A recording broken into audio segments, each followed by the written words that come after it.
Dr. Hovind, I love your doctoral thesis. I've torn it to pieces with house and gaffle. I can't remember when I last pissed myself laughing. It's a good thing the thesis mopped the piss off the floor. Welcome to part 21 of this read-through and peer review of Kent Hovind's doctoral dissertation, which was published on wikileaks.org on December the 9th, 2009.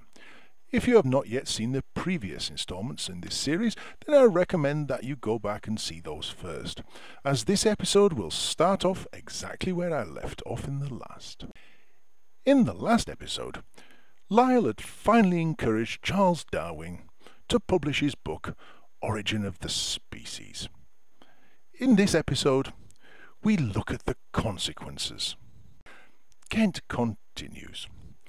The Industrial Revolution was well underway, and people were looking for some way to justify the cruelty that accompanied this revolution.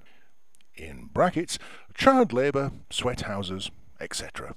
Close brackets. Well, of course, the great mystery is why they didn't continue to use the book that they'd been using for all these millennia. After all, the good book that endorses slavery and sacrifice and genocide, murder and incest, etc. Close brackets. Darwin's book was just what the world needed to justify the cruel, ruthless tactics of the Industrial Revolution. Yes. I'll pause for a moment here, just to allow you to get your composure back, because if you are like me, you're laughing right now. Okay, we'll take it off pause and continue. Darwin had a theology degree. And do you know what that means, Kent? That means that Charles Darwin was your worst nightmare.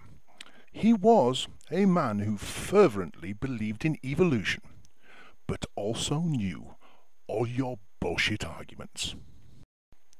And I'm guessing now, Kent, yes, this is a wild guess. I'm guessing that when Darwin handed his degree dissertation in, it wasn't an half-arsed piece of work full of spelling mistakes and, quite literally, only half-written. But anyway, he became a deist, and later, very proudly, an atheist. Which just goes to show, Kent, that the best way to become an atheist is to actually read the Bible. There are many stories of him repenting on his deathbed, but there still is much confusion on this issue. In a moment of irony, I'm going to borrow a phrase used by you and your good friend Ken Ham. That being, were you there? Because if you weren't, then how could you possibly know?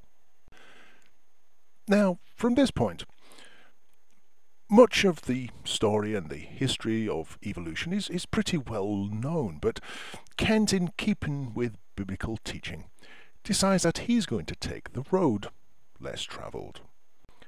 The next key character in the history of evolution is Karl Marx. What?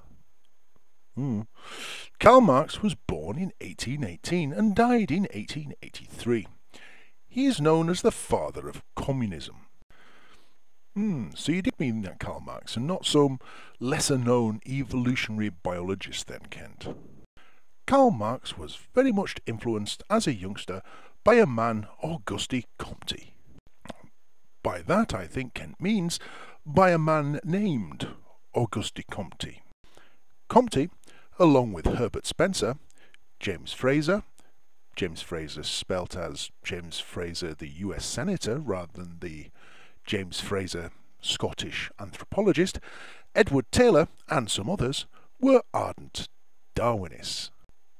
Yes, Kent, and strangely enough, they were all also sociologists or anthropologists. They strongly promoted Darwin's teachings, particularly those on the evolution of religion. Yes, Kent. Can we just go back once more to the title of Darwin's book? The Origin of Species by Means of Natural Selection. For the benefit of the audience, would you like to point out the bit that refers to religion? You can't, can you? As I thought. Fuckwit. They began teaching back then that even monotheism, brackets, the belief in one God, close brackets, was the result of evolution. Yes, Kent, but they're not talking about that in the same way you are, though, are they? They said that man used to believe in many gods and gradually declined to just one God. Yes, Kent, I'm presuming that was more down to the fact that they were less likely to get smoked for thanking the wrong God by accident, plus the fact there was less names to remember. I like to think of it more as a kind of theistic capitalism. And I'm guessing that the priests were well in favour of the idea. After all, worshippers' tithes all went to them. They didn't have to split it between them and the buggers in the temple across the road. And I'm guessing the worshippers were in favour because it was kind of like a dual fuel deal, you know, like with your gas and your electric. Bang them all together, all on the same bill, you get a discount. But anyway, back to the book. They taught that religion actually evolved. Yes, Kent, I'm sure that's true. However, it's somewhat unfortunate that the worshippers, in most cases, haven't. This is a false teaching that is still promoted today in universities. Unfortunately, Kent doesn't go into detail as to which courses that it's promoted on.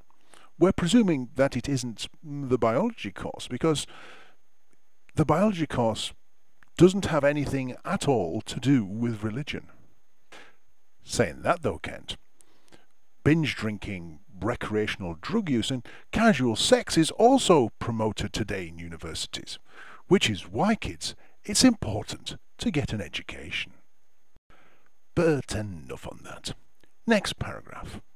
Marx was a very egotistical man. He had a definite hatred for God and the Bible.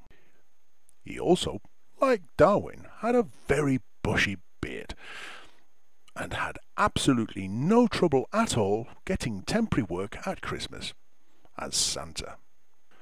He was born into a rich family.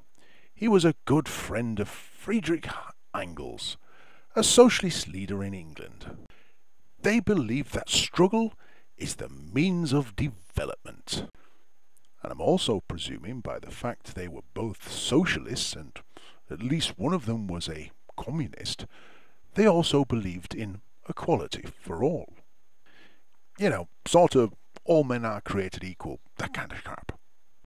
Because of this belief, they thought that class struggle was good. By the time Darwin's book was published, Marx had already written several books and developed his revolutionary ideas. A little lesson on chronology for you, Kent. If somebody has already spent several years developing a set of ideas and written several books on those ideas, before the book that you say influenced them was ever published, then that book could not have influenced those ideas. Now, could it, Kent?